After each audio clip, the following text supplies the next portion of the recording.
Cricket അങ്ങനെ ഇരുന്ന് കാണില്ല.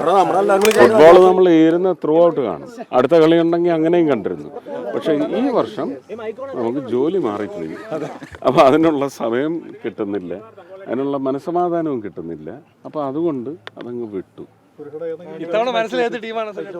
അല്ല, എനിക്കെപ്പോഴും പോർച്ചുഗൽ, ഫ്രാൻസ്, ജർമ്മനി അങ്ങനെ ഒരു അത്. പക്ഷേ അതിനൊരു ന്യായവുമില്ല. കാരണം എല്ലാ ടീമിലും ഒരു പക്ഷേ നമുക്കിങ്ങനെ ചില ടീമുകൾ നമ്മളുടെ ഇഷ്ടക്കാരാവുമ്പോൾ ആ ഇഷ്ടത്തെ ചോദ്യം ചെയ്യുന്ന തരത്തിൽ മറ്റ് ടീമുകളിൽ പുതുമുഖങ്ങൾ വന്നിട്ടുണ്ടാവും, പുതിയ ഫുട്ബോൾ കളിക്കുന്നവരുണ്ടാവും. അപ്പോൾ അത് നമ്മൾ ഫോളോ ചെയ്താൽ നമുക്ക് ഷിഫ്റ്റ് ചെയ്യാൻ സാധിക്കും.